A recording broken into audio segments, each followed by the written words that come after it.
Good morning, everyone. I'm George Genericus, one of Canaccord Genuity's sustainability analysts. Thank you for joining day two of our 45th annual growth conference here in Boston. We're very excited to have ICF International with us here today. From the company, we have John Wasson, Chair and CEO, and Choate, Executive Vice President of Energy, Environment, and Infrastructure, and Lynn Morgan from Investor Relations. So thank you so much to you both for joining us. Well, thank you. It's always a great conference, and really appreciate the time to speak with you. Thanks. So maybe you can just start broadly with a profile of the company and also maybe what you recently reported in Q2 results. Sure. So ICF, we're a professional services and technology services company, slightly under $2 billion of revenue, about 9,500 employees. We've been publicly traded on the NASDAQ for, I guess, coming up on our 20th anniversary here soon. And so we serve a roster of commercial, state and local, international, and U.S. federal clients. We do it in kind of two broad categories of client verticals. The first, what I would call pillars, are work we do in energy, environment, infrastructure, and disaster recovery. That's about 48% of the total company. And then the second main pillar is in public health and social programs. I think that's about 37% of the total company. So, public health and social programs, that includes education, housing, various social programs to support the primarily governments around the world. We're known for our deep domain expertise in those verticals. We have deep subject matter expertise that allows us to do front-end advisory work for clients, so strategy and program design and policy and economic analysis. And then we can also help them implement those strategies and those programs. We have very deep technology capabilities, IT modernization, digital engagement, AI, complex program management, change management. And so with that portfolio, it gives us very good, each year we start with over 70% of our revenues in some form of backlog. So we have very nice visibility. About 30% of our work is commercial.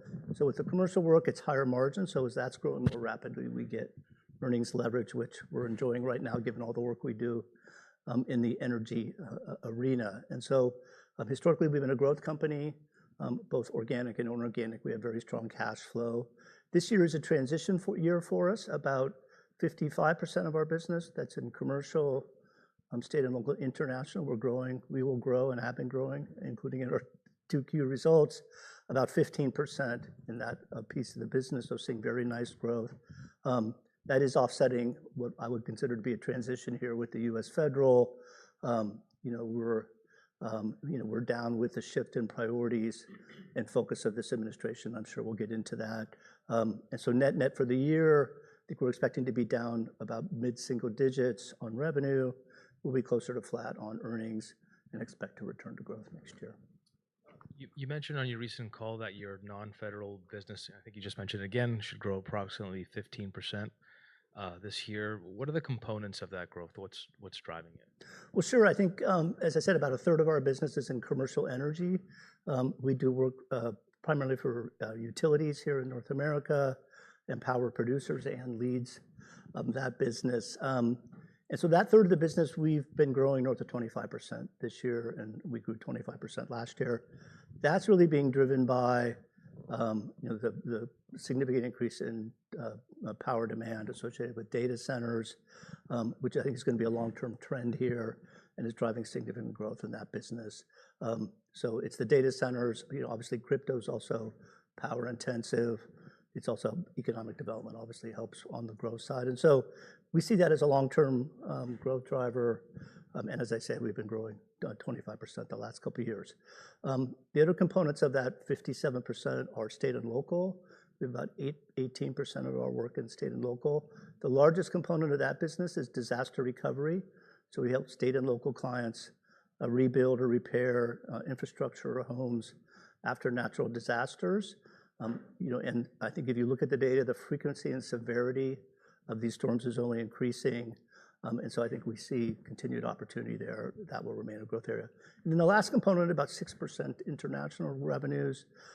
We've won some very large contracts here in the last several months with our European Union customers, the UK government, that I think set us up for 20% growth in that part of the business. So I think we're quite bullish on the outlook in that portion of the portfolio. Actually, I'd like to take a step back and understand, because it's so relevant for so many of the companies that we cover that sell services to the federal government. What exactly did you see happen in the beginning of the year, and how has that situation sort of stabilized or even improved as we've moved through? Yeah, no, I think that, about 45% of our total business is with U.S. federal.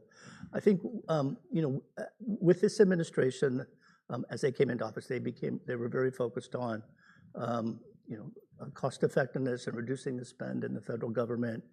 DOGE was stood up. And so with that, we saw a significant contract cancellations, at the end of the first quarter or into the early second quarter. We had contracts at USAID, which ceased to exist. And we've seen cancellations in other parts of our civilian business. We have reported those numbers. And so in our fourth quarter call in late February, we indicated we'd had about $85 million of 2025 revenue impacted by contract cancellation. Around the foot. In our fourth quarter call at the end of February. Yeah. We've seen about $85 million of cancellations by the end of February. We then did our first quarter call in early May. We were up to about 115, so we added another 30 million. We just did our call for Q2 in August. We only added 2 million, so 117 million. So of total impacts. I think certainly the energy is going out of the DOGE effort and the kind of contract cancellation. I think we've seen what we're going to see. I don't think we're expecting any more material contract cancellations. The issue here going forward is, when does this administration turn its focus to what they want to do from a policy and program perspective, and when are they going to start to build back some of the efforts in the client sets that we support? Renewable energy, sustainability are incredibly important to our coverage, and I'm curious as to what you're hearing from your clients as maybe the shift moves from federal government support to more state and local government support. Yeah, Anne, do you want to? Sure. So they're important to our business as well, and so but I think that the fact that the one big beautiful bill has passed actually has provided a little bit more clarity and a little less. I think that the uncertainty that we were experiencing the first half of the year, both with respect to the M&A activity and also with respect to sort of the robustness of investments in whether it was solar or wind or battery storage or whatever, and the extent to which the federal government was sort of turning away from sustainability. I think there's been a question of, well, will utilities continue to care about sustainability? Will the state governments still continue to be interested? And I think we're seeing very much what we saw in the first Trump administration, where there's a leadership transition that's taking place. I think that we've seen there's more understanding of what the tax credits will or will not be. But there's also, I think, a strong forcing function, understanding that we need all forms of power. We're going to need it now or soon. And so the things that are financially viable are going to continue to move forward with or without those credits. I think that the portfolio itself is shifting, but I think there's still a lot of interest and a lot of public sentiment that sustainability, however you want to define it, and renewable energy has a very strong role to play there. And so we're seeing it in the states. We're seeing it with the utilities. So some of these utilities have come out and said, last year they would have said sustainability was their number one topic. Now they're saying resource adequacy or sort of providing, to meet the demand is number one, but sustainability is still in the top three. So that's interesting because they could very well have turned away, but we're not seeing that, especially. So in Maryland, for instance, is one of the states where they've really been out in front. They seem to be staying out in front. And that's not, everyone knows California tends to lead, New York tends to lead, but we're seeing it in these other states as well. Is there any impact to your business from this acceleration and interest, at least, in nuclear? Well, we were involved in the first restart of a nuclear plant in Michigan. That was a Department of Energy funded project, and our job was to basically do the projections for that, to look at whether that would be viable, what would the if they were to invest in that, what would the return be? And I think that was successful. So we expect to see more of that. That was through the DOE Loan Program Office. And the DOE Loan Program Office will continue. They're interested in geothermal, so their interest has shifted from purely renewable, with the exception of this nuclear restart, to a lot more geothermal, nuclear, gas restarts, et cetera. Yeah, and I think in the longer run, I mean, I do think we do a lot of generation planning for utilities, and so as part of that, if they're considering nuclear, we can certainly advise them on that and understand the market and the economics of that. We also do a lot of work on the permitting side, and so could potentially support that. I do think you're still 5 to 10 years away on nuclear small modular reactors, but we certainly have skills and capabilities to inform utilities thinking on that, and if they decide they're going to make an investment or potentially make an investment, we can advise them on that. You also have a significant business in disaster recovery. Can you talk about what you're seeing in terms of contract activity there? Do you want to? Well, so as John said, we are seeing continued increased frequency, increased severity of the storms. There's again, there's a fair amount of uncertainty in terms of how the federal government is going to move forward, in particular with FEMA and how they'd like to fund disaster recovery. But the shift to state responsibility has been, it's actually, we're well set up for that because we've been working with these states and territories for a very long time. The extent to which the federal rules will be, overseen by the federal government, or whether they'll be overseen and sort of implemented at the state or the territorial level, I think that we're well set up for that. In many cases, we worked with the federal government to design those rules, for instance, for HUD and to some extent FEMA. And so our ability to basically administer those programs in line with expectations to avoid fraud, waste, and abuse, that's why we've been hired in the past. We have not seen states turned away, with the exception of Maryland. That's the only one that's been rejected in terms of a disaster declaration that was requested under the new administration.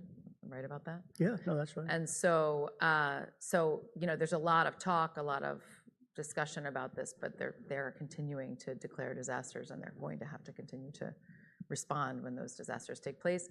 I think one of the things that's beneficial for us is that we have been working. We've spent a lot of time in the last couple of years making sure that we diversified our disaster portfolio, and by that I mean working in more states. So we're working in 20 states where our disaster business was very concentrated before. We're very focused on expanding that so that we had more coverage, and frankly, so that when you have disasters hit in states where we had not been doing disaster recovery, previously, that we're already in there, and we've been providing support to the agencies who will then be entrusted with responding. So, there are examples of that in California, in Oregon, and other places where you're seeing wildfires, which is sort of a new flavor of disaster.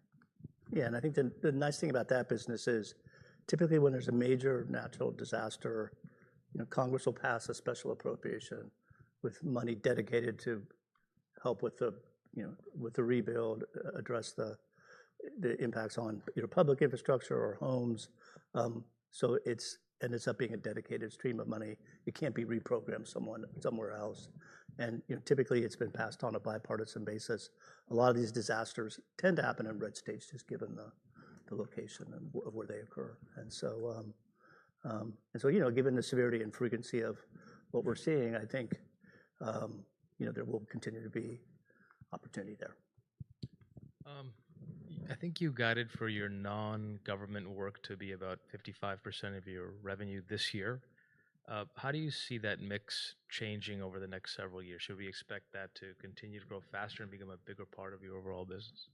Yeah, I think that, so absolutely, you should expect that. I think, our view is if we look out on the next 5 years, we'll continue to have double-digit growth in the commercial, state and local, and international component of the business. We've been growing 15% or north of 15%. I mean, I think we will maintain double-digit growth. So if you just do the mind experiment, well, if you grow 15% for 5 years, you'll double that portion of the business. So we'll go from 55% to 70, north of 70% of the business, which would be great. That's the point of having our portfolio. Some things are up, some things are down. We've always, since the founding of the company, had both public and private sector work. And that percentage has moved up and down with the opportunities. And so, but I think we certainly expect you know, certainly that portion of the business will lead the way.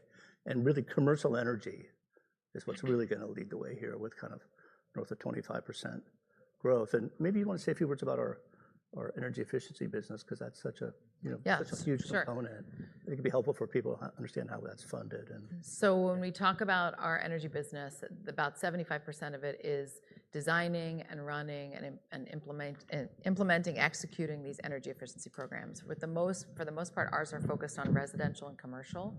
So some other folks, you know, are more focused on industrial energy efficiency. Our focus is really in the residential and the commercial. And the type of work that we do is so for instance, you may have in 35 states, there are small charges that are put onto customers' bills, which you all get, that will say, you know, this amount is to cover these programs. Those programs are a very cost-effective way for the utility to manage load, especially in peaks. And so the Public Service Commission has endorsed these programs. Our job is to then go in there and run the program to meet the goals of the program. The utility executives are held accountable for meeting those goals. The better we do at achieving the goals, the more likely that we're going to get follow-on assignments. Our recompete rate is very, very high. I think close to 100%. And our strategy, which we stated at an Investor Day several years ago, was that we were going to do a lot, you know, put a lot of emphasis on trying to expand our portfolios within particular utilities, because running one program is one thing, but running a whole suite of programs, we are able to gain some scale. We actually, you know, obviously we can build more trust with the utility. We understand the customer base better. And then that allows us to get to a place where we can try out new things. So try out electrification, try out flexible load management programs, do work with customer behavioral programs. Again, these utilities are sort of redefining their relationships with customers. And so as they do that, I think the effectiveness of our marketing, the effectiveness of our outreach is very important, more important than it was 10 years ago. Because now the utilities are not the only game in town, and they're starting to realize that. And so that relationship becomes really important. And so that's been very good for us, and that's sort of one of our stated goals for growing as of several years ago. And it's allowed us to grow pretty quickly and to be effective in, you know, in competition. The other part outside of that 75% of the commercial energy business is really more about, you know, energy analytics, grid modernization, a lot of technical, you know, engineering due diligence, financial due diligence around, you know, energy development projects, and whether that's for developers or whether it's for utilities, you know, understanding capacity constraints, understanding what you know, how you would optimize your generation resources within a particular region, working to understand interconnection queues, all of those kinds of analytic assignments. And then there's also the permitting, which you know, I don't think that our investors pay very much attention to, but anytime they're putting down any sort of linear infrastructure, whether it's for transportation or for energy, there's a lot of environmental work that needs to be done. We do that work for utilities. And then there's also the addition of CMY, which we bought a year and a half ago, and that added some engineering capabilities that we did not have previously, that are more about like the heart, you know, the designing, you know, like a substation, or, you know, working with a utility to understand, you know, how they're going to meet new capacity. So an integrated utility will come to us and have us help them think about, so for instance, some of these data center corridors, how they're going to meet that demand. For anyone listening that doesn't realize that interconnection queues and permits are a massive bottleneck to everything in energy, yeah, it takes years and years and years to get these things going. Maybe to focus on IT. We're here to help with that. Yeah. The more complicated it is, the better it is. Our companies need help with that. I can tell you that. Okay, good. So IT modernization seems to be a stated goal of the current administrations. Maybe you can talk about a little bit what you're seeing there and whether or not that could help blunt any negative impact that you've seen in the beginning of the year.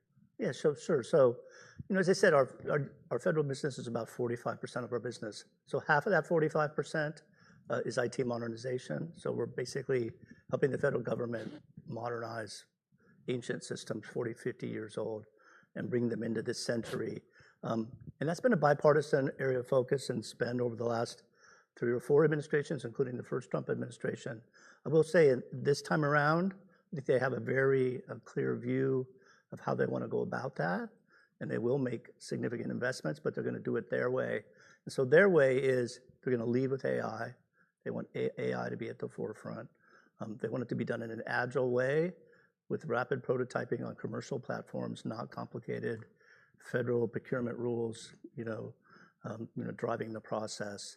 And they want automation. They want to eliminate waste, fraud, and abuse. So they have a very clear vision of that. The good news for us is our IT modernization business we built out in the last 10 years, and I think it's very aligned with that. We're leading with AI. We do 80% of our work in an agile framework. The significant majority of our work is either fixed priced or performance-based, meeting very specific definition of what you need to deliver, which aligns with this administration. We have expertise around waste, fraud, and abuse. And so we think there's opportunity there. That business has been down 5 to 10% this year, more because of all the DOGE reviews and this administration resetting the priorities. We haven't had any contracts canceled. We do certainly expect to return to growth on that piece of the business next year, because I do think in some ways we're aligned in the sweet spot of what this administration wants to do in that business. Can you hire any of the DOGE folks? I hear that some of them are. We're always looking for good people. Yeah. I know you have some business with the Department of Health and Human Services. Can you sort of talk about what's happening there and the programmatic work cadence? Yeah, I think so.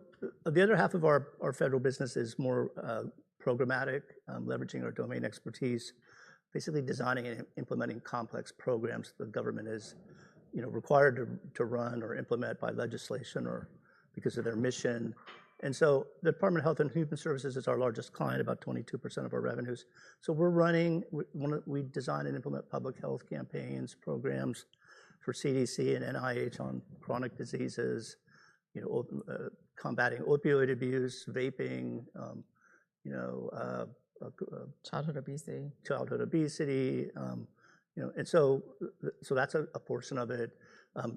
More broadly across the government, we run programs like the Head Start program, early childhood education. We ran the Energy Star programs for energy efficiency.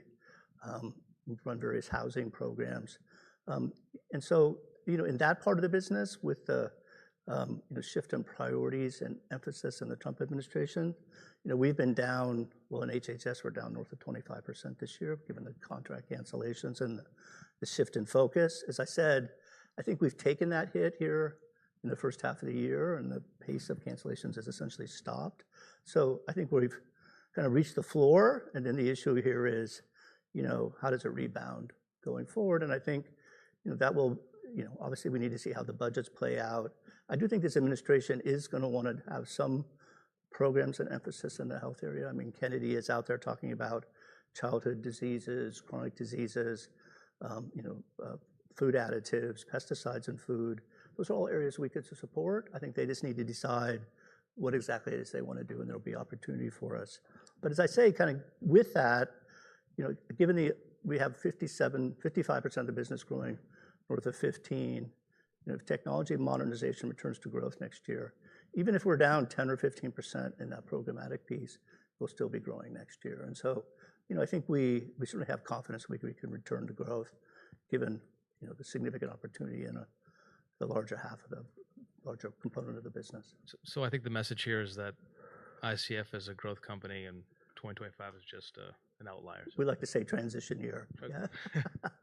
Yeah. Maybe last question, just sort of talk about the margin trajectory. I think you guided for margins, EBITDA margins stay flat this year.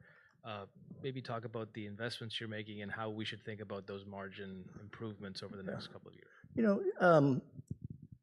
So on the margin front, we did guide to maintain our margins even with all the changes going on in the federal arena and cutbacks we've seen. We're actually, I think, in the second quarter, we were 20 bips ahead of our margins for last year. So I think part of that is the mix. We're seeing very significant growth in the commercial energy. Our commercial business tends to be 25% more higher margin than our public sector business. We also took steps to right-size our infrastructure this year, given the shifts in the business. I think we got out in front of that. And so I think as we look forward, we would expect to continue to, for the margins to continue to increase. we look at that from an adjusted EBITDA revenue perspective. We've been adding 10 to 20 bips for years. I think we can certainly continue to do that as we go forward. Great. That's a great place to stop. Okay, Thank you great. both for joining us.